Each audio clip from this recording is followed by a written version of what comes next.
ज्ञान एक खजाना है। लाओजू ने बोला ज्ञान एक खजाना है, लेकिन इस खजाने को खोलने की चाबी क्या है? वो है practice. Practice practice. RBI grade B का एग्जाम आपको निकालना, आपको खूब सारी प्रैक्टिस करनी होगी। और एग्जाम भी अकेला ऐसा प्लेटफॉर्म है जो आपको सारे प्रैक्टिस टेस्ट फ्री में देता है। All mock test are free only at exam B. लेकिन ये खजाने की चाबी तो आपको घुमानी पड़ेगी। अगर आपने अभी तक चैनल सब्सक्राइब नहीं किया है प्लीज कीजिए। नमस्कार दोस्तों, मेरा नाम है चंद्र Prakash Joshi, farmer AGM RBI, और इस वीडियो में हम डिस्कस कर रहे हैं अगले 10 प्रश्न, अगले 20 प्रश्न। ये 10वां वीडियो है इस सीरीज में। आपको कोई और कमेंट है, कोई और चीज पूछनी है, आप हमें रीच आउट कर सकते हैं 9205524028 पर। ये सीरीज बहुत काम की है फेज 2 की तैयारी के लिए। ये प्रश्न मैंने लास्ट टाइम आपसे पूछा था, शिवम अगर अपने किसी एम्प्लॉय को प्रमोट करना चाहता है एक नई प्रोडक्शन टीम को लीड करने के लिए, वो उस एम्प्लॉय को प्रीफर करता है जिसका एलपीसी स्कोर लो है। तो इनमें से कौन सा एट्रीब्यूट लो एलपीसी वाले एम्प्लॉय का होगा? अगर ये थ्योरी आपने पढ़ी है तो आप जानते होंगे कि जो इफेक्टिव होता है फेवरेबल सिचुएशन में और अनफेवरेबल सिचुएशंस में, दोनों ही एक्सट्रीम सिचुएशंस में। वेरी फेवरेबल सिचुएशन यहाँ भी लो एलपीसी वाला काम करता है, और वेरी अनफेवरेबल सिचुएशन यहाँ भी लो एलपीसी वाला काम करता है। पेडलर की थ्योरी अगर आपने पढ़ी है, एलपीसी का फुल फॉर्म क्या है? Least preferred co-worker. ये टास्क ओरिएंटेड लीडर्स हैं, रिलेशनशिप ओरिएंटेड नहीं है। सी आप प्रीफर किसको करोगे? जो रिलेशनशिप ओरिएंटेड लीडर है। टास्क ओरिएंटेड आप बोल सकते हो डंडा मार के काम कराता है, ठीक है, टास्क ओरिएंटेड लीडर्स हैं।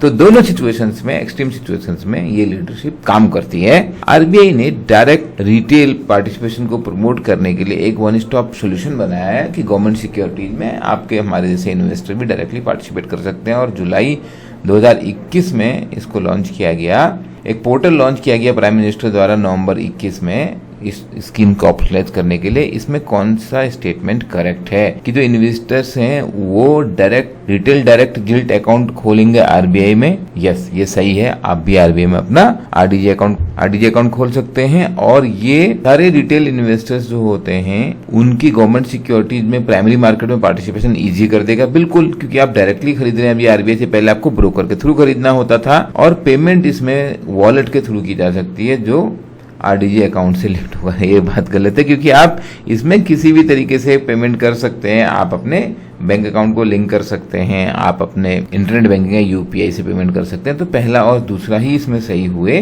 और ये इसके बारे में डिटेल है कि कैसे primary issuance of the government securities primary market में रिटेल इन्वेस्टर के पार्टिसिपेशन को बढ़ाने के लिए ये स्कीम आरबीआई ने लॉन्च की है। आपने ये देखा होगा कि आरबीआई का जो एग्जाम इस बार हुआ था, कितने ज्यादा क्वेश्चन बीपीडीएस से आए थे। लोगों ने हमें इतने थैंक यू मैसेज भेजे हैं कि हम फ्री में वो जनरल अवेयरनेस कैप्सूल देते हैं लोगों को जो स्पेसिफिकली प्रिपेयर किया गया रेगुलेटरी बोर्ड एग्जाम के लिए और बैंकिंग एंड फाइनेंस एग्जाम के लिए।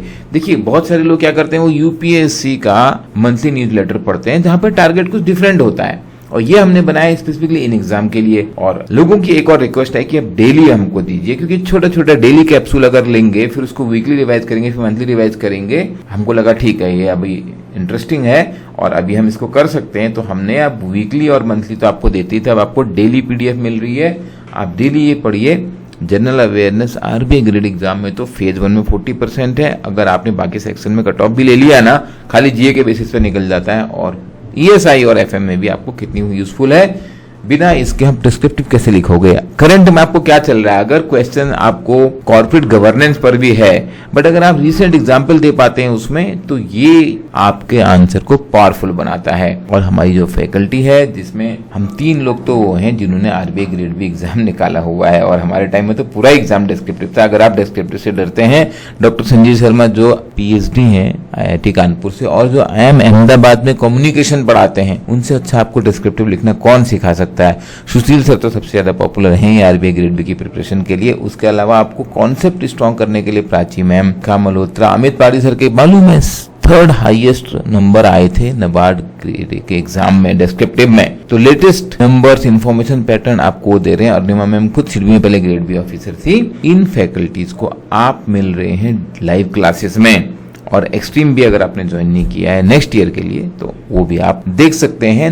नेफेड ये एक DFI है, डेवलपमेंट फाइनेंशियल इंस्टीट्यूशन है, जो नया सेटअप किया गया इंफ्रास्ट्रक्चर को फंड करने के लिए। और कौन सा स्टेटमेंट करेक्ट है इसमें से? नेफिड जो है वो रेगुलेट किया जाएगा as all India financial institution, RBI regulate करता है, section 45N of RBI act. मैंने आपको बहुत बार सेक्शन 35 आई थिंक A है BR एक्ट का, उसके बारे में बताया होगा, वो बैंकिंग रेगुलेशन के लिए है। लेकिन यहाँ पे ऑल इंडिया फाइनेंशियल इंस्टीट्यूशन जैसे कि नाबार्ड, सिडबी, एक्सिम बैंक, इनके रेगुलेशन के लिए RBI section 45N of RBI act में पावर है। इसी RBI एक्ट में देखिए बैंकिंग रेगुलेशन एक्ट क्या है, BR एक्ट में है। और नेफिड जो है एक DFI है जो सपोर्ट करेगा लॉन्ग टर्म इंफ्रास्ट्रक्चर फाइनेंसिंग, बिल्कुल सही है। इसके जो चेयरमैन अपॉइंट किए गए mister Rajnish Kumar, former chairman of SBI, बिल्कुल नहीं, ये गलत है। स्टेटमेंट 1 और 2 सही हैं, क्योंकि इसके जो चेयरमैन हैं mister VK Kamat, VK Kamat बहुत पॉपुलर पर्सन है फाइनेंस और बैंकिंग के स्पेस में इंडिया में। ICICI बैंक के चेयरमैन हुआ करते थे और उसके बाद रिसेंटली वो न्यू डेवलपमेंट बैंक को हेड कर रहे थे। गवर्नमेंट ने नेफेड को सेट करने के लिए 20,000 करोड़ की कैपिटल दी है और 5,000 करोड़ रुपए ग्रांट में भी दिए जाएंगे। और जो 5 AIFI है उनके नाम आपको याद होने चाहिए, वो कौन है? 5वां अभी नेफिड हो गया, इससे पहले Exim, NABARD, national housing bank and SIDBI. अब ये रिक्रूटमेंट कब करेगा ये तो देखते हैं, यहाँ भी पोस्ट आएंगी। प्राइवेट सेक्टर लेंडिंग लिमिट जो है against the warehouse receipt, जब किसान जो है वेयर हाउस में अपना सामान रखता है, अनाज रखता है उत्पादन के बाद, सपोज व्हीट को हार्वेस्ट कर लिया, अब ये अच्छे प्राइस कब मिलेंगे? थोड़ा टाइम बाद मिलेंगे, क्योंकि जब मार्केट में गलत होता है सब लोग हार्वेस्ट करके आ जाते हैं, उसमें प्राइस कम होते हैं। तो आप वेयर हाउस में रख लो, थोड़े टाइम बाद प्राइस बढ़ जाएंगे, उसके बाद बेच देना। तो अब लेकिन फार्मर को अगली क्रॉप भी बोनी है, उसको पैसा चाहिए, तो वेयर हाउस रिसिप्ट के अगेंस्ट लोन मिलता है। बहुत पॉपुलर प्रोडक्ट है ये मार्केट में। इसकी लिमिट जो है बढ़ा के 50 लाख पर बोरोवर से 75 लाख पर बोरोवर कर दी गई है in case of negotiable warehouse receipt और electronic negotiable warehouse receipt. तो जो निगोशिएबल वेयर हाउस रिसिप्ट हैं जो एक दूसरे को ट्रांसफर किया जा सकते हैं उन वाले वेयर हाउस रिसिप्ट में, बाकी के लिए 50 लाख ही है। तो बेसिकली निगोशिएबल वेयरहाउस रिसिप्ट को और इलेक्ट्रॉनिक निगोशिएबल वेयरहाउस रिसिप्ट को प्रमोट भी किया जा रहा है इस तरीके से। एक इंपॉर्टेंट गोल है इकोनॉमिक लिबरलाइजेशन पॉलिसी का फुल कन्वर्टेबिलिटी अचीव करना रुपये की। निम्न में से कौन सा एक बेनिफिट नहीं है कन्वर्टेबिलिटी का? तो कन्वर्टेबिलिटी क्या होती है कि आप कितने भी अमाउंट को करेंसी को कन्वर्ट कर सकें। स्टेटमेंट पढ़ते हैं, कन्वर्टेबिलिटी जो है वो स्टेबलाइज करेगी एक्सचेंज रेट को against major currencies in the world. हाँ, ये तो ठीक ही है। और ये अट्रैक्ट करेगी और फॉरेन कैपिटल इनफ्लो इंडिया में, बिल्कुल, क्योंकि कॉन्फिडेंस बढ़ता है। भाई फॉरेनर को लगता है आज मैं यहाँ पर डॉलर लेके जाना तो इस कंट्री से मैं अपना डॉलर वापस ले जा सकता हूँ। और एक्सपोर्ट को एनकरेजमेंट मिलता है। हाँ, ये भी ठीक है क्योंकि आपका रुपया कन्वर्टेबल है। और ये इंपोर्ट के प्राइस बढ़ाता है और कॉस्ट पुश इन्फ्लेशन करता है। अगर आपको समझ में नहीं आ रहा है, ठीक है, आपको लगता है पता नहीं ऐसा होगा कि नहीं होगा कन्वर्टेबिलिटी से, बट ये बेनिफिट तो बिल्कुल नहीं है, क्योंकि यहाँ पर तो बेनिफिट पूछा है, इसलिए सही आंसर तो यही हो गया। इससे नेशनल जो इंडियन इकोनॉमी है वो इंटीग्रेट होगी ग्लोबल इकोनॉमी के साथ। वो तो मतलब ये कन्वर्टेबिलिटी का आपका रुपया ज्यादा कन्वर्टेबल है। तो कैपिटल अकाउंट कन्वर्टेबिलिटी का मतलब यह है कि आप जितना भी मर्जी पैसा ले जाएं और लाएं। अभी इंडिया में क्या है, इंडिया में करंट अकाउंट कन्वर्टेबिलिटी है। एक्चुअली हम करना भी नहीं चाहते फुल्ली कैपिटल अकाउंट कन्वर्टेबल को, क्योंकि उसके कुछ नुकसान भी हैं। उसमें क्या होता है कि कई बार आपके फॉरेन रिजर्व पे बहुत प्रेशर आ सकता है। कैपिटल अकाउंट ट्रांजेक्शन क्या होते हैं? जो एक्सपेंडिचर होते हैं, इन्वेस्टमेंट इन हार्ड एसेट, जैसे कोई कंपनी यहाँ कार फैक्ट्री सेटअप कर रही है, फिजिकल प्रीमाइस खरीद रही है, फैक्ट्री लगा रहे हैं, लैंड ले रहे हैं, तो ये कैपिटल अकाउंट ट्रांजैक्शन है।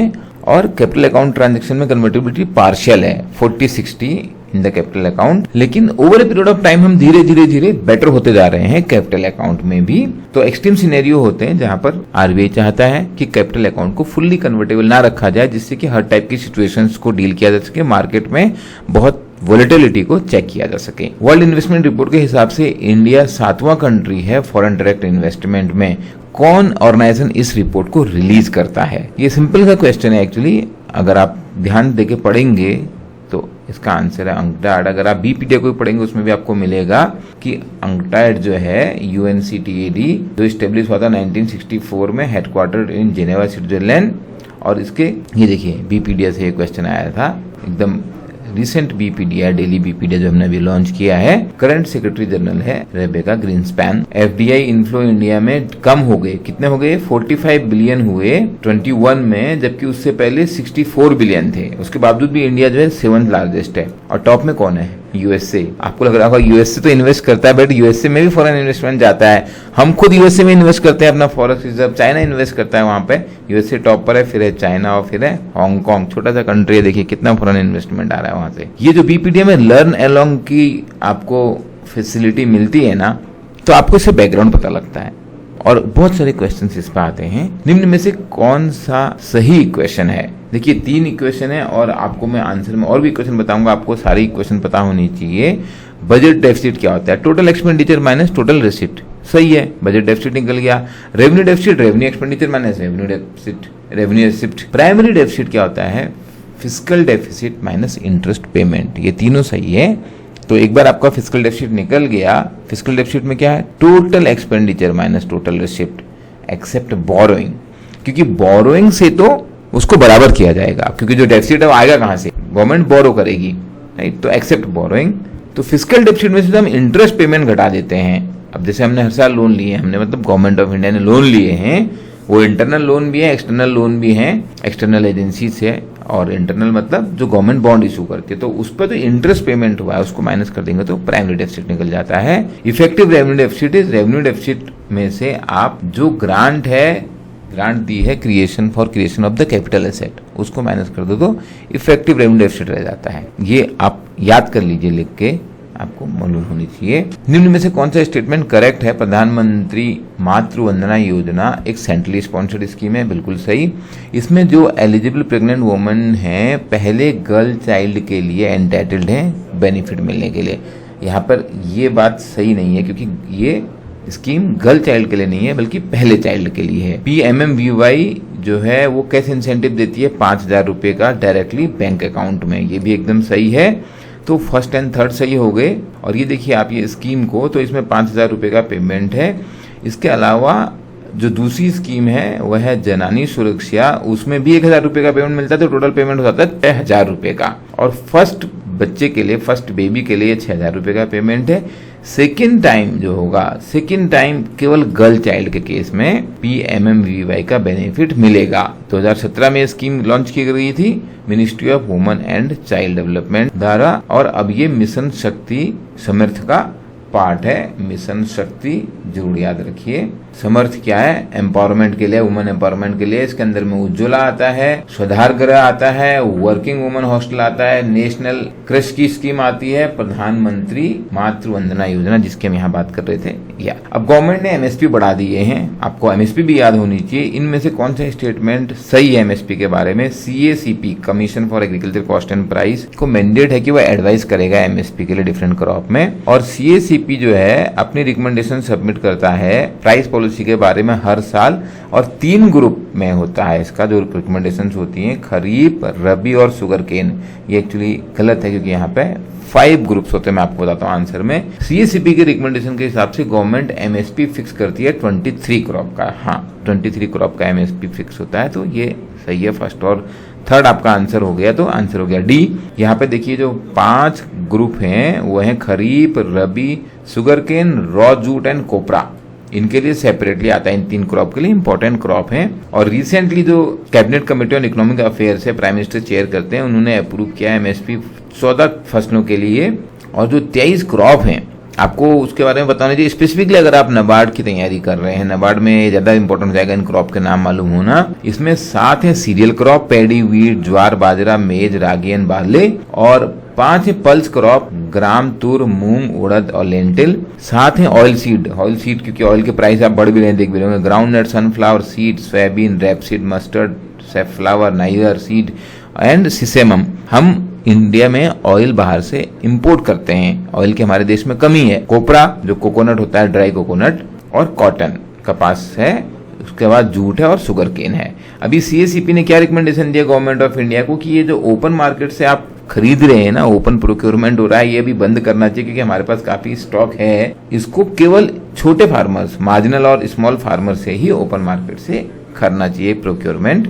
जिससे कि हम जो सरप्लस स्टॉक है राइस का उसको मैनेज कर सकें। पीएनसीपीएस जो है, पीएनसीपीएस टियर 1 कैपिटल में अलाउड हैं। तो पीएनसीपीएस का फुल फॉर्म अगर पता होगा तो हम बता दोगे कि सी का मतलब क्या है। यहाँ पे पी है, यहाँ पे perpetual non cumulative preference share. तो इसका तो आंसर, सी का आंसर हो गया क्यूमुलेटिव, क्योंकि PNCPS perpetual non cumulative preference shares हैं पीएनसीपीएस, और ये टियर 1 कैपिटल में काउंट होते हैं। Can be issued as additional capital for the purpose of capital adequacy norm.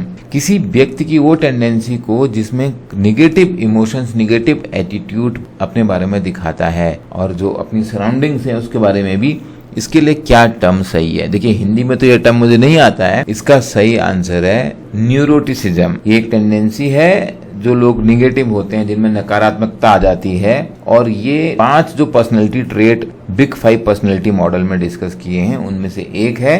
बाकी ट्रेट हैं ओपननेस, कॉन्सेंटियसनेस, एक्स्ट्रावर्जन एंड एग्रीएबलनेस। निम्न में से कौन सा कॉर्पोरेट गवर्नेंस फ्रेमवर्क का पार्ट होना चाहिए? प्रोटेक्ट करना है और फैसिलिटेट करना है शेयर होल्डर्स के राइट को, बिल्कुल सही होना चाहिए। टाइमली और accurate disclosure made on all material matter, बिल्कुल सही, क्योंकि ऑल मटेरियल मैटर लिखा है, सारे छोटे छोटे मैटर पर तो नहीं कर सकते हैं, लेकिन मटेरियल मैटर पे। Efficient, ensure efficient market, efficient market को एंश्योर करना जिससे कि शेयर के प्राइस सही इंट्रिंसिक वैल्यू दिखा पाए।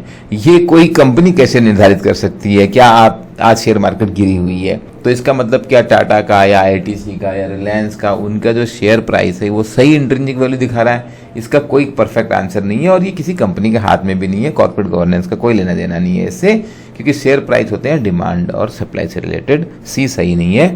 बोर्ड की अकाउंटेबिलिटी को इंश्योर करना, ये बात भी एकदम सही है। तो आपका सही आंसर हो गया डी। और ऐसे इंटरेस्टिंग क्वेश्चन आपको एग्जाम भी में खूब देखने को मिलेंगे, लेकिन पहले आपको इसके लिए पढ़ना भी है।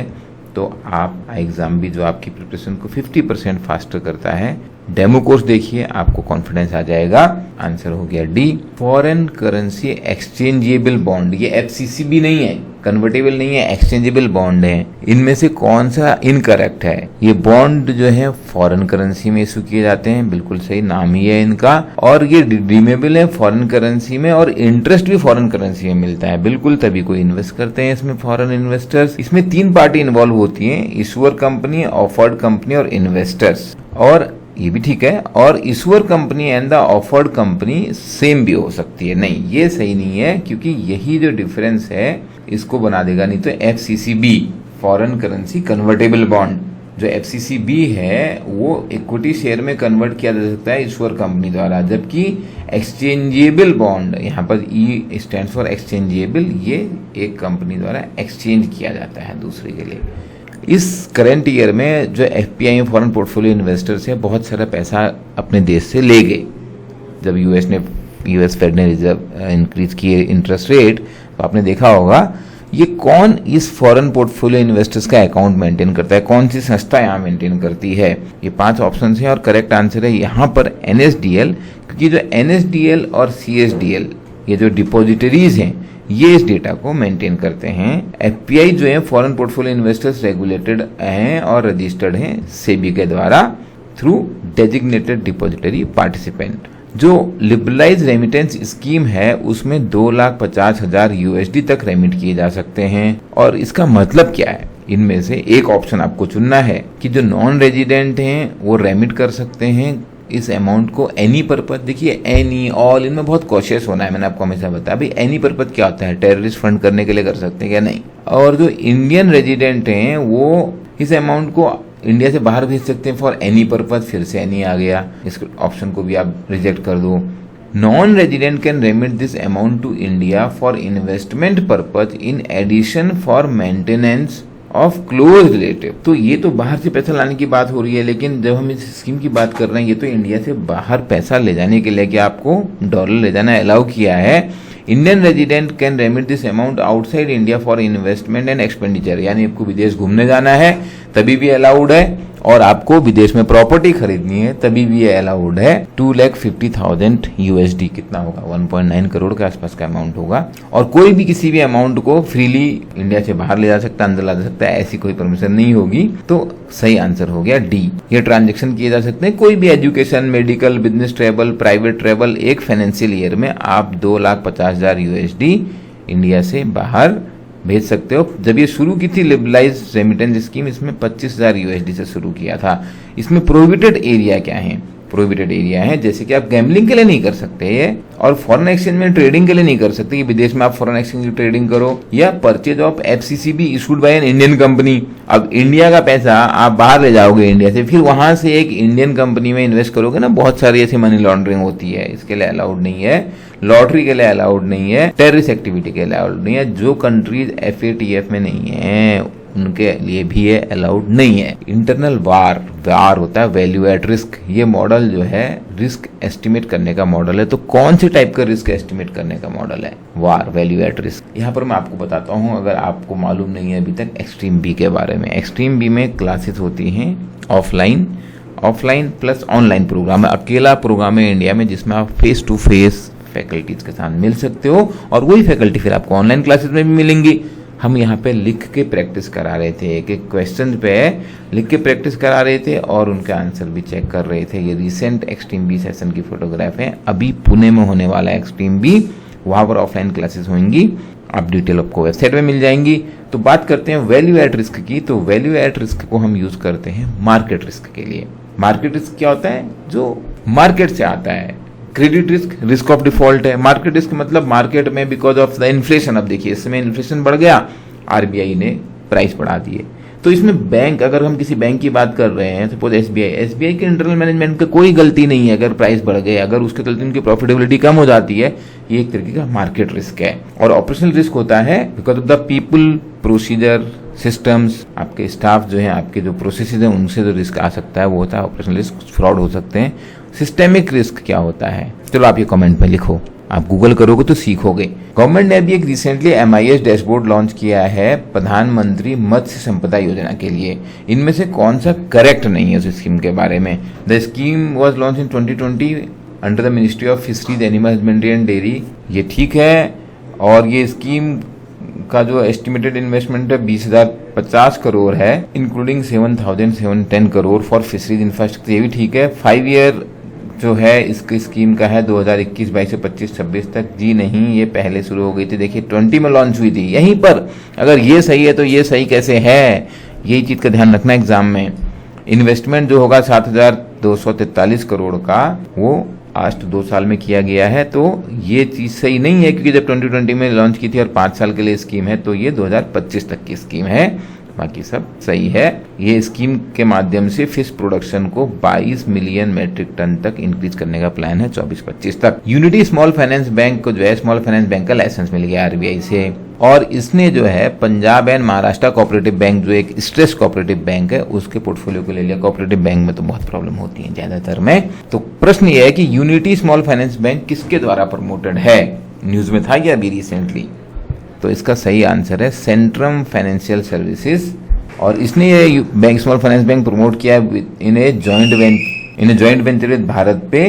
नवंबर 2021 से यूनिटी स्मॉल फाइनेंस बैंक ने ऑपरेशन शुरू कर दिए हैं। RBI ने domestically systemically important bank identify किए हैं, DSIB, और ये बहुत बड़े बैंक होते हैं, मतलब टू बिग टू फेल, ऐसा बोलना तो नहीं चाहिए, लेकिन इतना बड़ा साइज है, मतलब ये फेल हो जाएंगे तो पूरा सिस्टम कोलैप्स करने लगेगा, इसलिए ये बहुत बड़े बैंक हैं, इसलिए सिस्टमिक रिस्क क्रिएट कर सकते हैं। एक बैंक को DSIB कंसिडर किया जाएगा जब इसके जो एसेट्स हैं GDP का कितना परसेंटेज होंगे, क्या क्राइटेरिया है? और सही आंसर इसका है 2%। ठीक बैंक है SBI, HDFC और ICICI, क्योंकि इनके जो एसेट्स हैं वो 2% ऑफ GDP से ज्यादा हैं। यूनियन बजट 22-23 के हिसाब से जो डिजिटल एसेट्स हैं उन पे कितना टैक्स लगाया गया है, जो ट्रांसफर होगा डिजिटल एसेट्स का। Interesting, digital assets crypto currency, तो इसका करेक्ट आंसर होगा 30% का टैक्स है, और 1% का TDS भी है, आप इसको समझ लीजिए। और इस प्रश्न का जवाब आपको देना है कि बैंक को 40% ऑफ देयर एएनबीसी प्रायोरिटी सेक्टर में लैंड करना है। तो प्रायोरिटी सेक्टर के जो टारगेट है 40% ऑफ द एएनबीसी किस कमेटी के रिकमेंडेशन पे बनाए गए थे, मैं आंसर दूंगा इसका अगले वीडियो में। आप अपना आंसर कमेंट में जरूर लिखो, आप पार्टिसिपेट करोगे, आप सीखोगे, क्योंकि जो डिफरेंस है ऑर्डिनरी और एक्स्ट्रा ऑर्डिनरी पर्सन में वो है प्रैक्टिस का। आपको प्रैक्टिस करते जानी है, आपको पार्टिसिपेट करना है and you are going to win. आप कोई और प्रश्न है वो भी हमसे पूछ सकते हैं। चैनल को सब्सक्राइब करना मत भूलिए और प्लीज इस वीडियो को लाइक और शेयर कीजिए। All the best for your preparation.